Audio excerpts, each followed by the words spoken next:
نحمده ونصلي على رسوله الكريم أما بعد فقد قال الله تبارك وتعالى كما ورد في سورة آل عمران أعوذ بالله من الشيطان الرجيم بسم الله الرحمن الرحيم إن أول بيت وضع للناس للذي ببكة مباركا وهدى للعالمين فيه آيات بينات مقام إبراهيم ومن دخله كان آمنا ولله على الناس حج البيت من استطاع إليه سبيلا ومن كفر فإن الله غني عن العالمين. وقال تبارك وتعالى كما ورد في سورة البقرة يا أيها الذين آمنوا يا أيها الناس اعبدوا ربكم الذي خلقكم والذين من قبلكم لعلكم تتقون. وقال عز وجل كما ورد في سورة الزاريات وما خلقت الجن والإنس إلا ليعبدون. صدق الله العظيم. وقال النبي صلى الله عليه وسلم بني الإسلام على خمس شهادة أن لا إله إلا الله وأن محمد رسول الله وإقام الصلاة وإيتاء الزكاة وصوم رمضان وحج البيت من استطاع إليه سبيلا.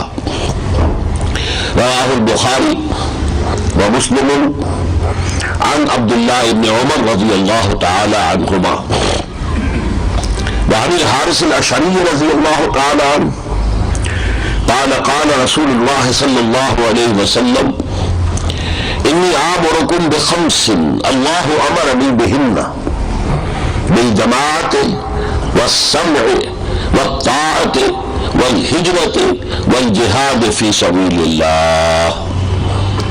رواه الإمام أحمد والإمام الترمذي رحمهم الله. رب اشرح لي صدري ويسر لي أمري واحلل عقدة من لساني يفقهوا قولي. اللهم ربنا ألهمنا رشدنا وأعذنا من شرور أنفسنا. اللهم أرنا الحق حقا وارزقنا اتباعه وأرنا الباطل باطلا وارزقنا اجتنابه. اللهم وفقنا لما تحب وترضى. اللهم وفقنا أن نجاهد في سبيلك بأموالنا وأنفسنا. اللهم ارزقنا شهادة في سبيلك آمین یا رب العالمین.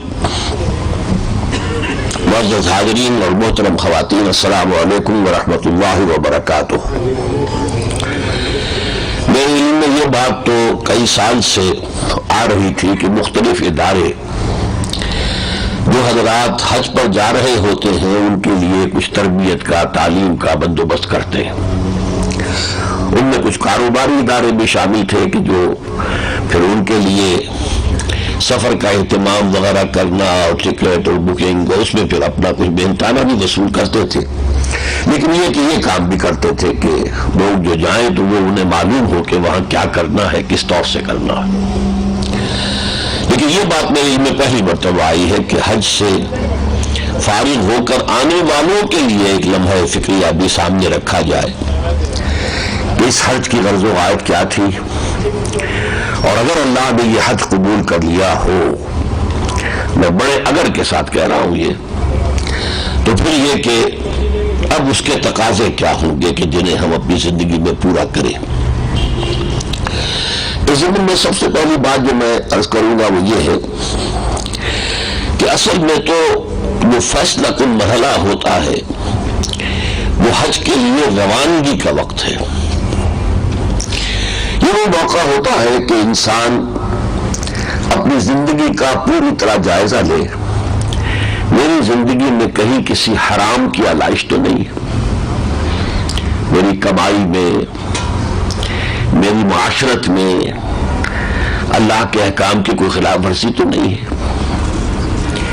اور ان چیزوں میں اگر دیکھیں کہ واقعی کمی ہے، کوتاہی ہے، تو صدق دل سے توبہ کریں کہ اللہ میں تیرے گھر کی زیارت کے لیے جا رہا ہوں تیرے حکم کے تحت، تو میں اب تک کوئی کوتاہی ہوتی رہی ہے جو بھی ہوئی ہے اس کا اعتراف کرتے ہوئے میں تیری جناب میں توبہ کرتا ہوں، توبہ نصوح کرتا ہوں، سچی توبہ، حقیقی توبہ، مخلصانہ توبہ۔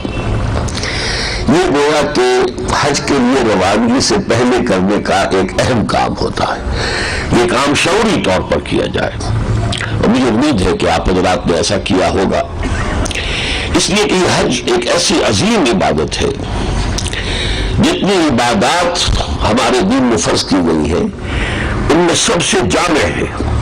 میں ابھی بعد میں اپنی وضاحت سے عرض کروں گا کہ یہ جامع العبادات کس اعتبار سے ہے۔ یہاں میں صرف وہ حدیث جو ہے اس کا تذکرہ کرنا چاہتا ہوں کہ حضور نے 3 افعال یا اعمال کو قرار دیا ہے کہ جو سابقہ زندگی کے تمام گناہوں کا اللہ تعالیٰ کی طرف سے معافی کا ذریعہ بن جاتے ہیں۔ تمام گناہ، پوری زندگی، صغیرہ کبیرہ سب۔ ایک، کفر سے اسلام میں آنا۔ آج ایک شخص کفر سے اسلام میں آیا، پچھلا حساب صاف ہو گیا اس کا، اب اثر نو ہی اس کا حساب ہوگا جو بھی درج ہوگا۔ دوسرے، ہجرت، اپنا گھر بار، اپنے خاندان کو، اپنے وطن کو، اپنے آباء و اجداد کی سرزمین کو چھوڑ کر صرف اللہ کے دین کے لیے کہیں اور جانا، کاروبار کے لیے نہیں، کسی اور دنیاوی نفع کے لیے نہیں، صرف اللہ کے دین کے لیے۔ اس کی بھی تھوڑی سی تفصیل بعد میں آ جائے گی۔ اور تیسری شے حج مبرور، وہ حج کے جو اللہ کے ہاں قبول ہو جائے۔ لیکن میں نے اس لیے اگر کا لفظ کہا تھا، حج مبرور کی شرائط بہت سخت ہے۔ سب سے پہلے یہ کہ وہ حلال کی کمائی سے کیا گیا، حرام کی کمائی سے کیا ہوا حج اللہ کے ہاں قبول نہیں ہے، منہ پر دے مارا جاتا۔ ایک استثناء ہے کہ اگر حج پر روانگی سے قبل پورے خلوص سے دل کے ساتھ توبہ کر لے تو یہ بات کنڈون ہو جائے گی، اس لیے کہ التائب من الذنب کمن لا ذنب لہ۔ حضور نے فرمایا گناہ سے توبہ کرنے والا ایسے ہے جیسے اس نے گناہ کیا ہی نہیں، لیکن وہ گناہ کے ساتھ توبہ جو ہے وہ صحیح شرائط کے ساتھ توبہ ہو۔ وہ شرائط کیا ہے میں تیزی سے بیان کر دیتا ہوں۔ گناہ پر حقیقی ندامت ہو، اس کو چھوڑ دینے کا عزم مصمم ہو کہ اب دوبارہ کبھی نہیں کروں، اور بالفعل اس کو چھوڑ دے، صرف عزم نہیں، بالفعل چھوڑ۔ 3 شرطیں پوری ہوں گی تو یہ اس گناہ کے ضمن میں توبہ ہو جائے گی جو کہ حقوق اللہ کے ضمن میں ہے۔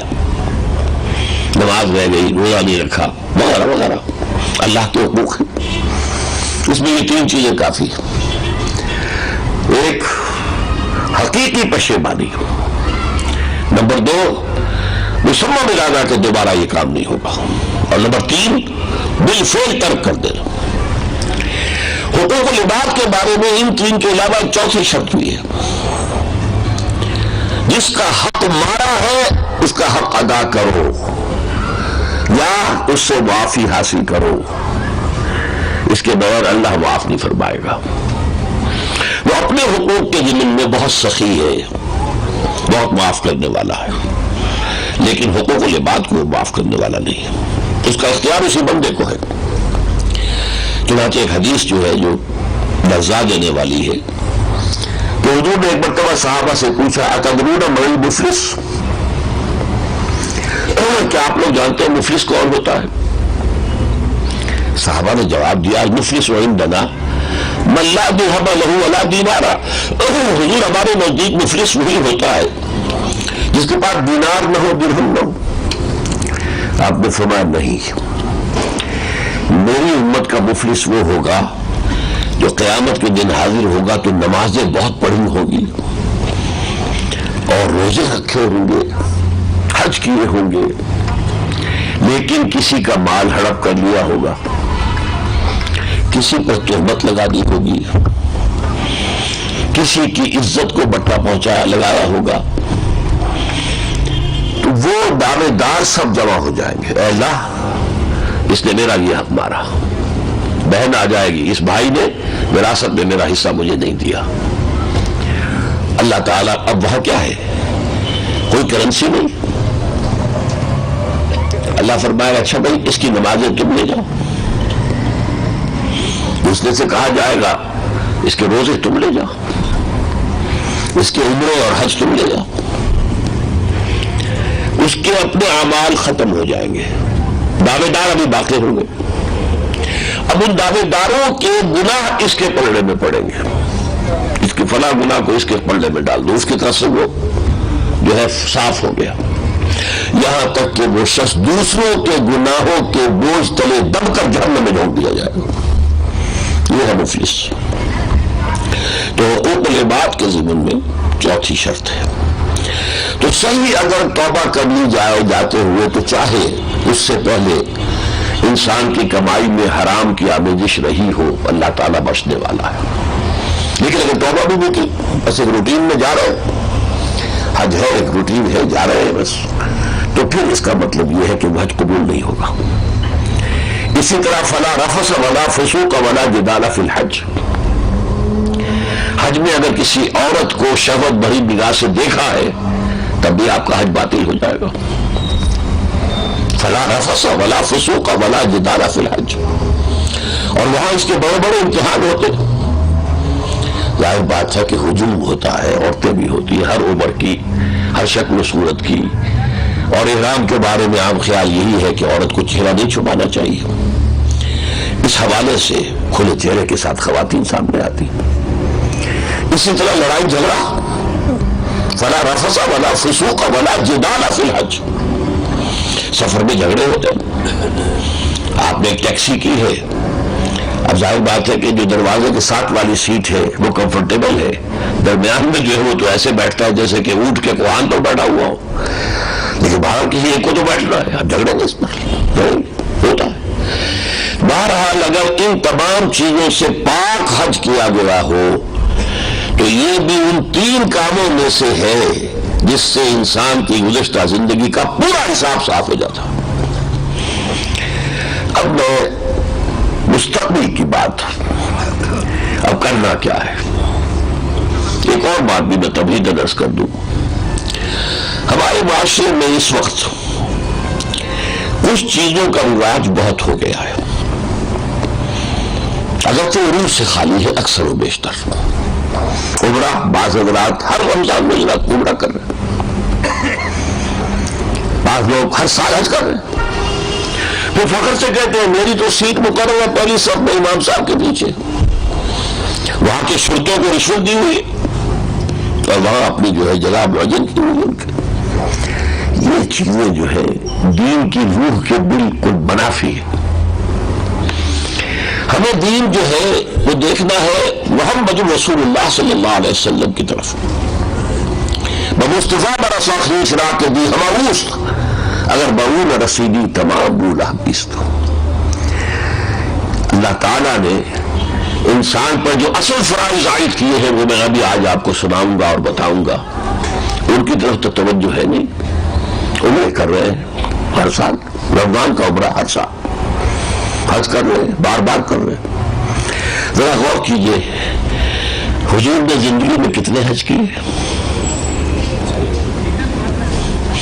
ظاہر بات ہے کہ اس سے پہلے تو مشرکین کا قبضہ تھا، اور جب تک آپ مکے میں تھے آپ حج کرتے ہوں گے جیسے مشرکین کرتے تھے. لیکن ہجرت کے بعد ایک حج سن 8 میں ہجری میں مکہ فتح ہو چکا تھا. کیا چیز تھی حضور کو مانے کہ آپ نے حج نہیں کیا؟ اب تو آپ حاکم ہیں وہاں کے، کیا حج. سن 9 میں کیا نہیں، 10 میں ایک، بس. عمرہ کیا کوئی؟ سوچئے، بتائیے، ہے ثابت؟ وہ جو صلح حدیبیہ کے وقت عمرہ رہ گیا تھا اس کی قضا سن 7 میں دی ہے، بس. فتح مکہ کے بعد تو آپ نے کوئی عمرہ بھی نہیں کیا. آپ نے کیا کیا؟ آپ کی ساری جدوجہد تھی دین کو قائم کرنے کے لیے. آپ مصروف ہیں اس کام کے اندر، باطل کا قلع تباہ کرنے کے لیے، اللہ کے دین کو غالب کرنے کے لیے۔ اصل کام وہ ہے، یہ نماز و روزہ و قربانی و حج یہ اس کی سپورٹ کے لیے ہے۔ اگر وہ اصل ہدف سامنے ہے ہی نہیں تو یہ سپورٹس بیکار ہیں، بے معنی ہے، محض ریچولز ہے۔ رہ گئی رسم ازاں روح بلالی نہ رہی، فلسفہ رہ گیا تلقین غزالی نہ رہی۔ نماز و روزہ و قربانی و حج یہ سب باقی ہے، تو باقی نہیں۔ اب میں آپ کو بتانا چاہتا ہوں کہ ایک بندہ مسلم کے کیا فرائض ہیں۔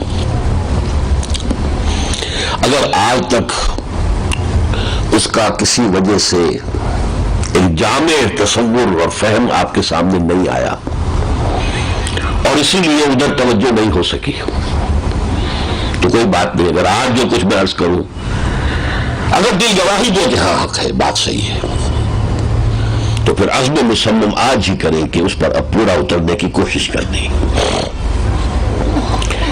کیونکہ حج سے متعلق بات تھی، اس لیے میں نے سب سے پہلے وہ آیت پڑھ دی جو حج کی فرضیت کے ضمن میں قرآن میں آئی۔ ان اول بیت وضع للناس للذی ببکۃ مبارکا وہدی للعالمین۔ سب سے پہلا گھر جو اللہ کی عبادت کے لیے بنایا گیا اس لیے عرضی پر وہ ہے جو مکہ میں، مکہ اور مکہ ایک ہی لفظ ہے۔ حضرت آدم کا تعبیر کرتا ہے، حضرت ابراہیم کا نہیں، البتہ اس کے بعد گر گیا تھا، پھر تعمیر نو کی ہے دوبارہ حضرت ابراہیم اور حضرت اسماعیل دونوں نے مل کر۔ تو پہلا گھر یہ ہے، مبارک بہت بابرکت ہے، اور ہدن ہدایت ہے تمام جہان والوں کے لیے۔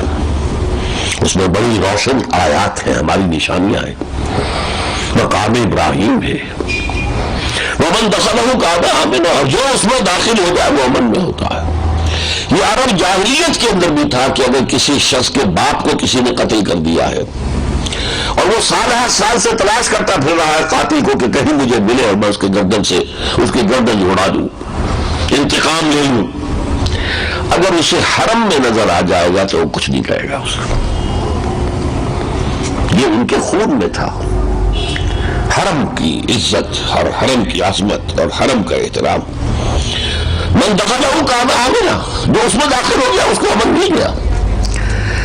وَلِلَّهِ عَلَى النَّاسِ حِجُّ الْبَيْتِ مَنِ اسْتَطَاعَ إِلَيْهِ سَبِيلًا، اور اللہ کا حق ہے لوگوں پر کہ وہ اس کے گھر کا حج کریں، وہ لوگ کہ جس کے پاس استطاعت ہو راستے کی، سفر کی، زاد راہ ہو، اور اپنے غیر موجودگی کے لیے اپنے گھر والوں کے لیے خرچ چھوڑ کر جا سکتا ہو۔ لیکن جو شخص اس حالت میں ہو پھر بھی نہ کرے، ومن کفر، تو گویا کہ اس نے کفر کیا۔ ومن کفر فإن اللہ غنی عن العالمین، جو کفر کرے گا تو اس کا مطلب اللہ تعالیٰ پھر غنی ہے، اسے کوئی پرواہ نہیں اس کی۔ تو یہ ہے وہ حج جو اللہ نے آپ کو کرنے کی سعادت عطا فرمائی ہے، یہ اس کی عظمت ہے، یہ اس کی اہمیت ہے۔ اب حج کے بعد ظاہر بات ہے کہ پہلے سے بھی ہر حال میں انسان کو وہ تمام فرائض ادا کرنے چاہیے جو اللہ نے عائد کیے، حج کے بعد ان کی اور شدید اہمیت ہو جائے گی کہ اگر اللہ نے سابقہ گناہ معاف کر دیے تو اب میں کسی گناہ کا اندراج اپنے نامہ اعمال میں نہ ہونے دوں۔ یہ گویا کہ اس حج کی کا ایک حق جو ہے ادا کرنا ہوگا کہ اب جو کہ صاف ہو گیا تو اثر نو کسی گناہ کا اندراج نہ ہو۔ لیکن اب میں آپ کو بتانا چاہتا ہوں کہ اللہ آپ سے چاہتا کیا ہے، کیا فرائض ہے آپ پر۔ اگر تو ویسے اس کی لسٹ بیان کروں تو بڑی لمبی ہو جائے گی، نماز فرض ہے، روزہ فرض ہے، زکوٰۃ فرض ہے صاحب نصاب پر، حج فرض ہے صاحب استطاعت پر، فلاں شے حرام ہے اس کو ترک کرنا واجب ہے، فلاں شے حرام ہے اس کو چھوڑنا واجب، وغیرہ وغیرہ، بڑی لمبی فہرست ہے۔ پھر نماز میں فرض اتنے ہیں، سنتیں اتنی ہیں، نوافل اتنے ہیں، ہر رکعت میں فرض یہ ہے، وضو کے فرائض یہ ہے، یہ ساری چیزیں جو فرائض کا، جیسے کہ ایک درخت جو ہے اس کی شاخ در شاخ بات پھیلتی جاتی ہے، ایسے فرائض کا سلسلہ ہے۔ لیکن ہاتھی کے پاؤں میں سب کا پاؤں ایک لفظ وہ ہے قرآن کا جو پورا جو حق اللہ کا ہے ہم پر وہ اس ایک لفظ کے اندر موجود ہے۔ اور وہ لفظ عبادت. چنانچہ آپ قرآن مجید میں دیکھیں گے جہاں بہت سے رسولوں کا ذکر آتا ہے، حضرت نوح، حضرت ہود، حضرت صالح، حضرت شعیب، حضرت لوط، حضرت موسیٰ، 6 رسولوں کا ذکر بار بار آتا ہے. ان سب کی دعوت کیا تھی؟ یا قوم اعبدوا اللہ ما لکم من الہ غیرہ. یہی نوح نے کہا، یہی ہود نے کہا، یہی صالح نے کہا. اور کسی جگہ یہ یوں آتا ہے ان اعبدوا اللہ واطیعون، اللہ کی عبادت کرو اور میری اطاعت کرو. یہ گویا کہ اسی کی ایک شرح ہے کہ اللہ کی عبادت میری اطاعت کے ذریعے سے ہوگی. ایک لفظ عبادت کو اگر ہم سمجھ لیں اور اللہ ہمیں اس عبادت کا حق ادا کرنے کی توفیق عطا فرما دے تو گویا کہ سارے تقاضے دین کے جو ہے وہ پورے ہو جائیں. بدقسمتی سے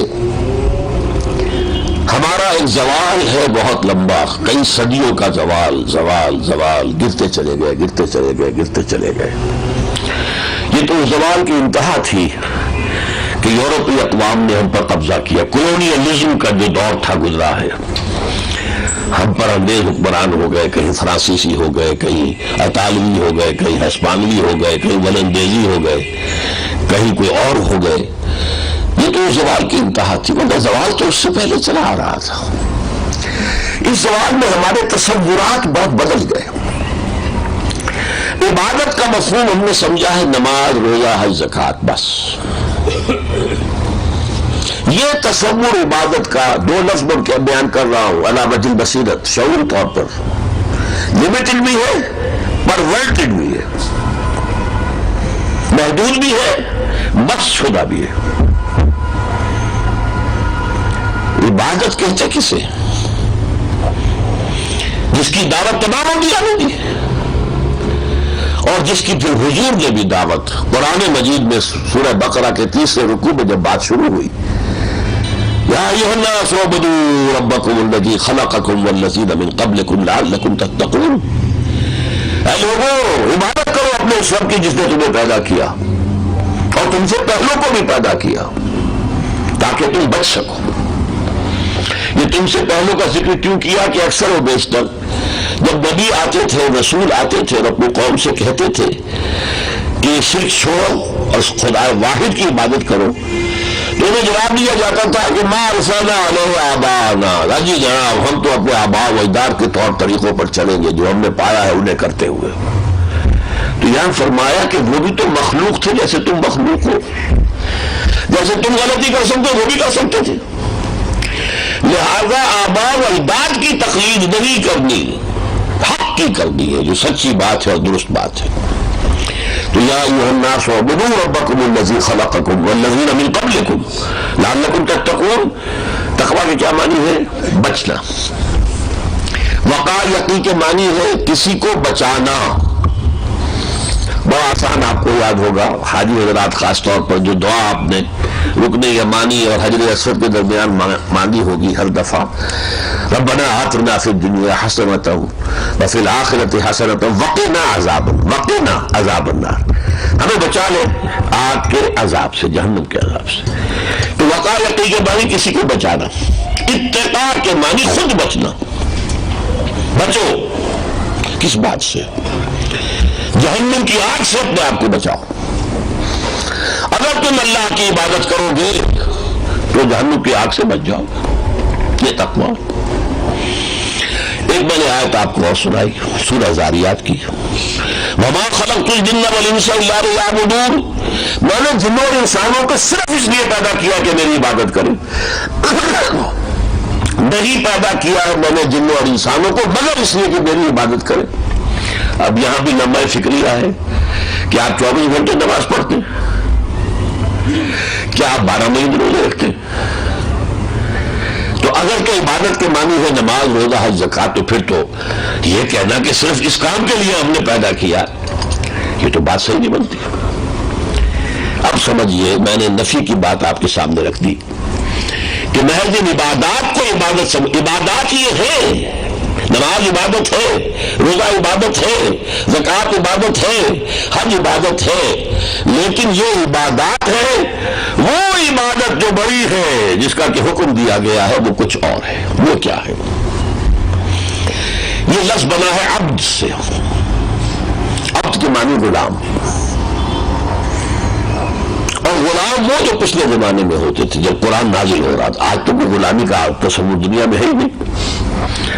آج تو زیادہ سے زیادہ یہ ہے نا کہ کوئی آپ کا ملازم ہے، آپ نے گھریلو ملازم رکھا ہے یا کوئی اور اپنے دفتر میں ملازم رکھا، ملازم امپلائر امپلائی، ان میں کیا ہے؟ اس کا ایک وقت معین ہے، اس میں وہ آپ کا کام کرے گا۔ اگر مزدور 8 گھنٹے ہو گئے تو بعد چھٹی، اور اس کے بعد وہ اور آپ برابر ہے۔ قومی سطح پر اس کا بھی ایک ووٹ ہے، آپ کا بھی ایک ووٹ ہے، چاہے وہ مزدور ہے اور آپ امپلائر ہے۔ پھر یہ کہ اگر آپ نے کسی کو رکھا ہے ملازم باورچی کی حیثیت سے، اور فرض کیجیے پرانا زمانہ جبکہ ابھی یہ فلش سسٹم نہیں تھے، کسی روز بھنگن نہیں آئی اور آپ نے کہا کہ جاؤ بھائی ذرا آج وہاں صفائی کر دو، تو کہے گا صاحب نہیں، مجھے اگر آپ نے خانسامہ کی حیثیت سے رکھا ہے، میں یہ آپ کے جو ٹوائلٹ ہے صاف کرنے کے لیے تو نہیں، صاف جواب دے گا۔ غلام کا معاملہ یہ ہے وہ ہمہ وقت اور ہمہ جہت اطاعت کرے، رات کو 12 بجے حکم دے جو حکم دے۔ غلام تو وہ ہوتا تھا، اور غلام ملکیت ہوتا تھا، غلام مملوک تھا۔ شاید آپ کے علم میں یہ نہ ہو کہ اگر آقا اس زمانے میں اپنے غلام کو قتل کر دیتا تھا تو اس پر کوئی مقدمہ نہیں، میری ملکیت ہے بھائی، میری بکری تھی، میں نے ذبح کی، گوشت کھا لیا، تم کون ہوتے ہو مجھ سے پوچھنے والے؟ ایسے ہی میرا غلام تھا، میں نے قتل کر دیا۔ اس اعتبار سے اس غلامی کا تصور کریں، ہمہ وقت، ہمہ تن، ہمہ وجود اطاعت، پوری زندگی میں اطاعت۔ یہ ہے وہ عبادت جو مجھ سے آپ سے اللہ کو مطلوب ہے۔ یہ عبادت بہت کٹھن ہے، اس میں رکاوٹیں ہیں۔ سب سے پہلے بھول، آپ دنیا کے دھندے میں مصروف ہو کر بھول جاتے ہیں کہ آپ کسی کے بندے اور غلام ہیں، اپنی من مانی کرنے پر آ جاتے ہیں۔ پھر آپ کا نفس اس کے تقاضے، فرائڈ کی اصطلاح میں انڈنزبیڈو، یہ نفس کے تقاضے اور اتنے زوردار ہیں اور اتنے اندھے بہرے ہیں، بھوک لگی اور کھانا ہونا چاہیے، حلال کا اور حرام کا مجھے پرواہ نہیں ہے، جنسی جذبہ بھڑک اٹھا ہے، اس کی تسکین چاہیے، حلال سے حرام سے کوئی پرواہ نہیں۔ اس نفس کو قابو میں رکھنا آسان کام نہیں۔ مولانا روم کہتے ہیں نفس ماں ہم کم ترس فرعون نیست، لیکن اورا نیست، میرا نفس بھی فرعون سے کم نہیں ہے۔ فرعون نے کہا تھا، دعویٰ کیا تھا، الیس لی ملک مصر، کیا مصر کی بادشاہی میری نہیں ہے؟ وہذہ الانہار تجری من تحتی، اور یہ سارے جو آبپاشی کا نظام ہے، نہریں بہہ رہی ہیں میرے کنٹرول میں، جس کا چاہوں پانی بند کر دوں، جس کا چاہوں موگا جو ہے بند کر دوں۔ اسی طرح میرا نفس کہتا ہے یہ جسم میرا ہے، اس پر میرا حکم چلے گا۔ You have to obey me. You will have to fulfill my desire, my lust. نفس ماں ہم کم طرف فرعون نیست، میرا نفس فرعون سے کم نہیں ہے، لیکن فرعون نیست۔ فرعون کے پاس لا لشکر تھا، اس نے زبان سے بھی کہہ دیا انا ربکم الاعلی، میں یہ تو نہیں کہہ سکتا، درویش ہوں، میرے پاس کوئی فوج تو ہے نہیں، لیکن میرا نفس اندر سے یہی کہتا ہے یہ جو اقلیم ہے، یہ جو وجود ہے تمہارا حیوانی، یہ میرا ہے، and I will guard it۔ پھر دنیا میں رہتے ہیں تو مال کی محبت بھی ہے، خود حب للناس حب الشہوات من النساء زین للناس حب الشہوات من النساء والقناطیر المقنطرۃ، ہے کہ نہیں؟ دولت کی محبت انسان کے نس میں پلا دی گئی، اب دولت کو پیش کر رہا رشوت کی شکل میں، نفس کا تعلق، اور یاد دلا دے گا وہ کام کرنا تھا وہ ہو سکا ہے، وہ فلاں کی تعلیم بچے کی اس کی فیس وہاں کی دینی تھی، وہ لمس کی فیس تو ابھی پڑی ہوئی ہے میرے ذمہ میں، لو بابا، اور سب لیتے ہیں تم کہا تو تم جو ہے کہاں رہ گئے ہو، بہت بڑے پارسا بن گئے ہو۔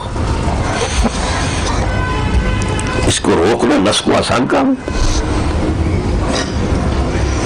تو در حقیقت پوری زندگی میں اللہ کی بندگی کرنا، اللہ کی اطاعت کرنا،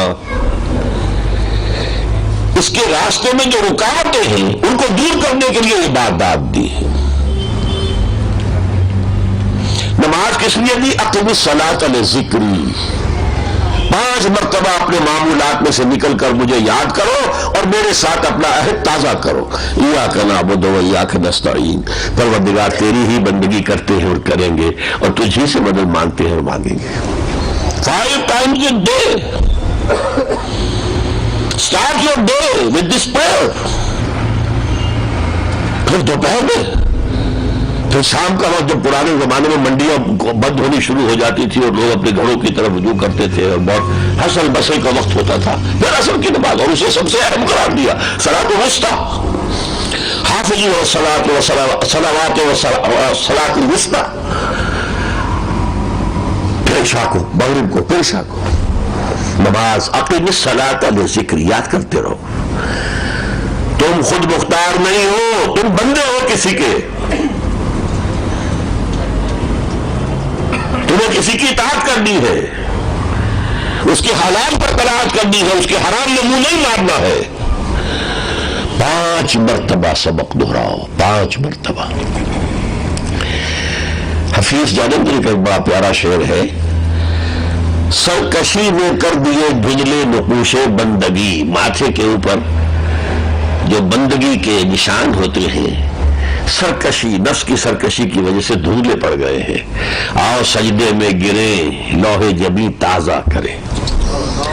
لوح جبی جیسے تختی ہوتی تھی نا بچپن میں تو تختی پر ہی لکھنا سیکھا تھا، اب تو کاپیاں ہیں، نہ تختی رہی نہ سلیٹ رہی، بے تحاشا خرچ، تختی کو پوت لیا دوبارہ لکھو،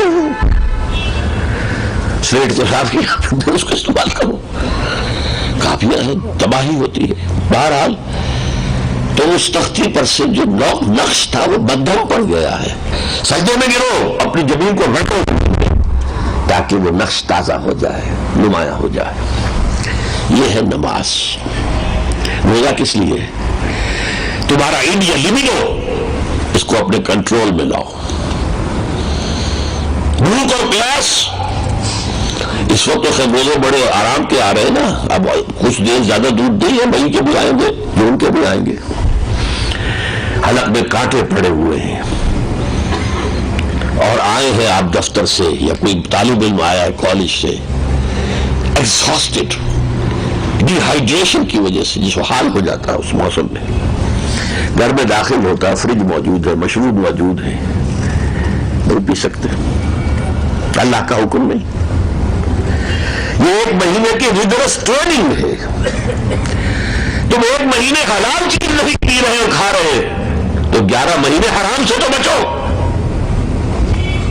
جو اللہ نے حرام کی ہے۔ یہ ہے اصل میں روزے کی حکمت، نفس کا تقاضا ہے، بیوی ہے، جائز راستہ ہے، دوپہر کے قیلولے کے دوران بھی انسان ہم بستری کرتے ہیں،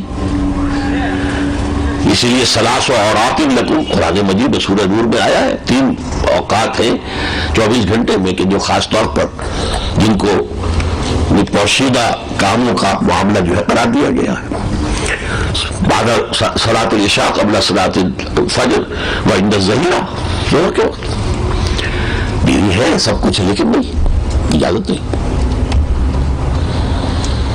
1 مہینے یہ کر رہے ہو، حلال ذریعے سے بھی اپنی نفس کی خواہش پوری نہیں کر رہے تو بقیہ 11 مہینے کے لیے اتنی طاقت پیدا ہونا چاہیے کہ حرام کی طرف نگاہ نہ اٹھے. اور مال کی محبت، اس کو توڑنے کے لیے زکات، انفاق، صدقات، خرچ کرو خرچ کرو خرچ کرو خرچ کرو خرچ کرو، انفقوا انفقوا انفقوا. من ذا الذی یقرض اللہ قرضا حسنا، کون ہے وہ جو اللہ کو قرض حسنا دے؟ اللہ کرو مانگتا ہے. تاکہ یہ مال کی محبت تمہارے دلوں سے کم ہو جائے. زکات کو زکات کہا کہ زکات کو معنی پاکیزگی، تزکیہ، پاک کرنا. دل کی سب سے بڑی نجاست مال کی محبت ہے. تو تصفیہ قلب کو صاف کرنے کے لیے انفاق، خرچ کرو، اللہ کی راہ میں دو، قرض حسنہ دو، انفاق فی سبیل اللہ کرو، صدقات دو، زکات دو. یہ ہے حکمت نماز، روزہ، زکات. حج میں یہ تینوں حکمتیں جمع ہوئی. اس لیے میں نے کہا تھا جامع العبادات. اس میں پیسہ بھی خرچ ہوتا ہے، وہ زکات والا عنصر آ گیا. احرام کی حالت میں کچھ بندشیں ہیں، تعلق ضرور شوق نہیں ہو سکتا، ابھی یہ ساتھ ہے لیکن نہیں. روزے کی بات بھی آ گئی، ذکر بھی آ گیا. لبیک اللہم لبیک، کتنا پیارا ذکر ہے، کیسا ترانہ توحید ہے. لبیک اللہم لبیک لبیک لا شریک لک لبیک، یہ ترانہ ہے. پھر طواف کر رہے، شاعر اللہ کو دیکھ رہے، نوافل پڑھ رہے، ذکر بھی آ گیا. ذکر، خرچ، انفاق اور نفس پر پابندی، تینوں کو جمع کر دیا حج کے اندر. یہ جامع العبادات عبادت ہے. لیکن اب سمجھیے جو حدیث میں نے آپ کو سنائی تھی، لیکن اس سے پہلے ایک نقطہ اور میں سمجھا دوں. اللہ کا بہت بڑا فضل ہے کہ وہ تصور کہ عبادت کا مطلب ہے صرف نماز، روزہ، حج، زکات، یہ اب کم سے کم پڑھے لکھے لوگوں کے حلقے میں اب بہتر ہو چکا ہے معاملہ. وہ سمجھتے ہیں کہ اسلام صرف عبادات کا مذہب نہیں ہے، یہ پوری نظام زندگی کا معاملہ ہے. پوری اطاعت، ہمہ تن اطاعت، ہمہ رجوع اطاعت، ہمہ وقت اطاعت. اسی لیے اس کے لیے صحیح ترین لفظ بندگی ہے. ابھی شعر سنا ہے نا، سرکشی نے کر دیے دھندلے نقوش بندگی، آؤ سجدے میں گرے لوح جبی تازہ کرے. اور سب سے پیارا ترین شعر جو ہے وہ شعر سعدی کا ہے. مسجدوں کی تعمیر کا پہلے کچھ اور ذوق ہوتا تھا، آج کچھ اور ہے. پہلے محرابیں ہوتی تھی، اب تو وہ لنٹل پڑے ہوتے ہیں محراب وغیرہ کا جو ہے. پھر یہ کہ اس پر جو چوکٹے بنے ہوتے تھے شعر لکھے ہوتے تھے. روز محشر کے جہاں گداز بود ولی پرسش نماز بود. قیامت کا دن جو بہت سخت ہے، سب سے پہلے اس میں نماز کی پرسش ہوگی. ایک شعر اور آپ کو یاد ہوگا، زندگی آمد برائے بندگی، زندگی بے بندگی شرمندگی. یہ صحیح ترجمہ ہے وما خلقت الجن والانس الا لیعبدون. میں نے جنوں اور انسانوں کو پیدا ہی اس لیے کیا میری عبادت کرنے. زندگی آمد برائے بندگی، زندگی بے بندگی شرمندگی. اب آئیے کہ اگرچہ وہ تصور اب ہمارے جہلاء کے اندر عوام میں تو وہی تصور ہے، عبادت کا یہ ہمہ گیر ہمہ وجوہ تصور جو ہے وہ موجود نہیں ہے.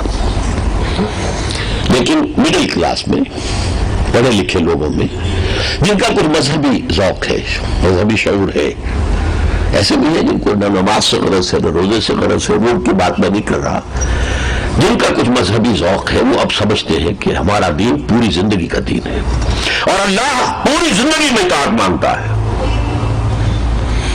اس اطاعت کو ایسا مانگتا ہے ہمہ تن ہمہ وجوہ کہ اگر آپ کچھ احکام اللہ کے مانے اور کچھ نہ مانے تو آپ تو یہ سمجھیں گے جو مانے اس کا تو ہمیں ثواب ملنا چاہیے نا. یہ خیال ہوگا. قرآن اس کی نفی کرتا ہے. افتؤمنون ببعض الکتاب وتکفرون ببعض، کیا تم ہماری شریعت کے ایک حصے کو مانتے اور ایک کو نہیں مانتے؟ نماز ہم نے فرض کی پڑھتے ہو، سود ہم نے حرام کیا نہیں چھوڑتے ہو، تو تم نے ہماری شریعت کے ایک حصے کو مانا، ایک کو نہیں مانا۔ فما جزاء من يفعل ذلك منكم الا خزي في الحياة الدنيا ويوم القيامة يردون الى اشد العذاب۔ تو جو کوئی بھی تم میں سے یہ حرکت کرے گا کہ شریعت کے ایک حصے کو قبول اور ایک حصے کو رد، اس کی سزا اس کے سوا کچھ نہیں کہ دنیا میں ذلیل و خوار کر دیے جائیں اور قیامت کے دن شدید ترین عذاب میں جھونک دیے جائیں۔ وَمَا اللَّهُ بِغَافِلٍ عَمَّا تَعْمَلُونَ، اللہ غافل نہیں ہے اس سے جو تم کر رہے ہو۔ تم اپنی داڑھیوں کے طول سے دھوکہ نہ دو ہمیں، ہم جانتے ہیں کہ تم سود خور ہو، ہم جانتے ہیں کہ تم نے سود پر لے کر رقم اور محل بنایا ہے، ہمارے علم میں یہ خزي فی حیات دنیا تو آج ہمارے ماتھے پر لکھی ہوئی ہے۔ 2 ارب دنیا میں ہونے کے باوجود ہماری عزت کہیں ہے کچھ؟ Do we command any respect in the world؟ International affair میں کوئی ہم سے کچھ پوچھتا تمہاری رائے کیا ہے؟ کسنا نہیں پوچھ سکتے بھیا کس تم ہو کون؟ G7 G8 G9 G13 G15 نہ G7 میں کوئی ہے نہ G15 میں ہے، نہ 3 میں نہ معلوم تو کوئی ہے ہی نہیں۔ اب سیکورٹی کونسل میں بھی جا رہا ہے تو جا رہا ہے، آپ کا بھارت جا رہا ہے، اسپیشل آبزرور کی حیثیت سے بلایا جا رہا ہے اسے فورن نیٹو کے اندر بھی یا کسی اور جگہ پر۔ ہم سے کیا؟ ہم ان کی بوٹ کی تو چاٹ رہے ہیں، پھر بھی ہماری عزت کو نہیں ہو۔ یہ خزي فی الحیات الدنیا، دنیا میں ذلت اور خواری، اور آخرت میں شدید ترین عذاب۔ جان لیجیے اسلام ایک پیکج ڈیل ہے۔ پیکج میں آپ کیا کہتے ہیں؟ لیو اٹ اور ٹیک اٹ، کوئی پارشل ڈیل نہیں ہوگی۔ لینا ہے لو، پورا لو، نہیں تو دفع ہو جاؤ۔ ٹیک اٹ اور لیو اٹ۔ یا ایھا الذین آمنوا ادخلوا فی السلم کافہ، اسلام میں پورے کے پورے داخل ہو، یہ ادھورے، یہ 33% داخل ہونے سے کامیاب نہیں ہو جاؤ گے، تم پاس نہیں ہو جاؤ گے۔ ہمہ تن ہمہ وقت ہمہ رجوع۔ اس لیے یہ اطاعت، یہ بندگی، یہ تو گویا کہ لازمی ترین حصہ ہو گیا عبادت کا۔ ابھی اس میں ایک چیز کی کمی ہے جو عام لوگوں کے ذہن میں نہیں ہے۔ جدید جو دینی مفکرین ہیں انہوں نے اس کو تو واضح کر دیا کہ ہمہ تن ہمہ وقت ہمہ رجوع اطاعت بندگی، لیکن اس کا ایک اور ایلیمنٹ ہے۔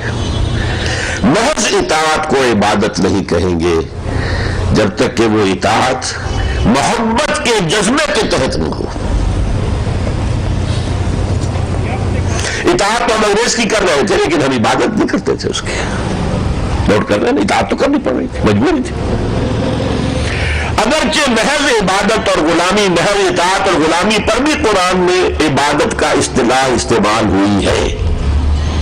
جب حضرت موسیٰ اور حضرت ہارون گئے ہیں فرعون کے دربار میں اور اس کے سامنے اپنی رسالت کا پیغام رکھا ہے، تو بڑے ہی حقارت آمیز انداز میں فرعون نے کہا اپنے حواریوں سے اور اپنے درباریوں سے، یہ آئے ہیں ہمیں ہم سے کچھ تقاضا مطالبہ لے کر، وَقَوْمُنَا عَابِدُونَ، حالانکہ ان کی قوم تو ہماری عبادت گزار ہے۔ عبادت سے مراد جو ہے کیا ہے؟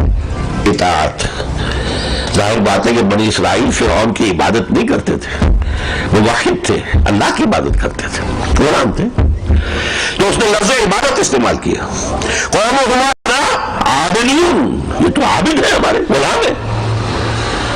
اور اگر کوئی کہے کہ یہ تو فرعون کا قول ہے، اسے آپ دلیل کے طور پر نہیں لا سکتے، تو میں جواب دوں گا یہی لفظ حضرت موسیٰ نے استعمال کیا۔ دوسرے مقام پر ہے کہ جب فرعون نے یہ بھی کہا اے موسیٰ تم وہی نہیں ہو، الم نربک فینا ولیدا، کیا ہم نے تمہیں پالا پوسا نہیں تھا اپنے محل میں جب کہ تم چھوٹے سے بچے تھے؟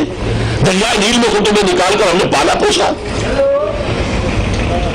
ہماری ملی ہمیں کو بیاں ہماری ملی۔ تو حضرت موسیٰ نے پتہ کیا جواب دیا؟ وَتِلْكَ نِعْمَةٌ تَمُنُّهَا عَلَيَّ أَنْ عَبَّدتَّ بَنِي إِسرائیل، یہ بڑا انعام میرے اوپر تم جتا رہے ہو جبکہ میری پوری قوم کو تم نے غلام بنا رکھا ہے۔ ایک ایک کو پال دیا اپنے محل میں تو یہ احسان ہو گیا، پوری قوم کو غلام کو، یہاں بھی لفظ عبادت آ گیا، اب بچہ بنی اسرائیل۔ تو اس لیے اصل میں کہ جیسے میرا یہ جسم ہے 2.5 من کا وزن ہے، نظر تو وزن نہیں آئے گا نا، جسم ہی آئے گا، روح تو نظر نہیں آئے گی۔ عبادت کا جسم جو ہے جو نظر آتا ہے وہ اطاعت ہے، وہ بندگی ہے، وہ غلامی ہے، اس کی روح محبت ہے، اللہ کی محبت سے سرشار ہو کر اللہ کی اطاعت، اللہ کی بندگی، ہمہ وقت، ہمہ تن، ہمہ جہت، یہ ہوگی عبادت۔ والذین آمنوا اشد حبا للہ، سورہ بقرہ میں فرمایا وہ واقعی مومن ہوتے ہیں وہ شدید ترین محبت ان میں اللہ کی ہوتی ہے، نہ مال کی، نہ اولاد کی، نہ بیوی کی، نہ شوہر کی، نہ گھر کی، وہ تو پھر آیت میں آپ کو ایک اور سناؤں گا، لیکن والذین آمنوا اشد حبا للہ، محبت سے۔ اچھا، اس محبت کے لفظ کو آپ فارسی میں ادا کریں گے تو جیسے عبادت عبد سے کیا بنا؟ بندگی، اطاعت۔ یہ محبت کا لفظ آئے گا پرستش، پرستش، خود پرست انسان اپنی پرستش کر رہا ہے، اپنی خواہشات کی پرستش کر رہا ہے۔ وطن پرست انسان وطن پرست ہے، وطن سے محبت کرتا ہے، وطن کے لیے جان دینے کو تیار ہے۔ قوم پرست ہے، زر پرست ہے، شہوت پرست ہے، اور یہ جو ہوتے ہیں فلم سٹار وغیرہ ان کے پرستار ہوتے ہیں، تو یہ پرستش کا لفظ بھی نوٹ کر لیجئے، بندگی جمع پرستش، دے گو ٹو میک عبادت۔ اب میری بات مکمل ہوئی، اور یہاں میں اب حافظ ابن قیم کا جملہ آپ کو بتاتا ہوں، العبادت تجمع اصلین، عبادت میں 2 چیزیں، 2 بنیادیں جمع ہوتی ہیں، غایت الحب، حد درجے کی محبت اللہ کے ساتھ، وغایت الذل والخضوع، اور حد درجے میں اللہ کے سامنے بچھ جانا، جھک جانا، جو حکم سر آنکھوں پر، جو حکم حاضر۔ یہ ہے عبادت، بندگی جمع پرستش، اور عبادت جزوی قبول نہیں، منہ پر دے ماری جائے گی۔ جزوی عبادت کرو گے دنیا میں ذلیل و خاک کر دیا جاؤ گے، اور آخرت میں شدید ترین عذاب میں جھونک دیے جاؤ گے۔ اب آئیے ہم جائزہ لیں ہماری عبادت کا کیا حال ہے۔ دیکھیے، میں پاکستان کی 15 کروڑ آبادی میں کتنے لوگ ایسے ہیں جنہیں نہ نماز کا خیال ہے نہ روزے کا، ان کو چھوڑ دیجیے، ان سے میری اس وقت گفتگو نہیں ہے۔ یہاں جو آئے ہیں حاجی حضرات ہیں یا جن لوگوں کو دلچسپی مذہب سے دین سے وہی ہے نا۔ دیکھیے، ایک شخص جو پابند شریعت ہے 100%،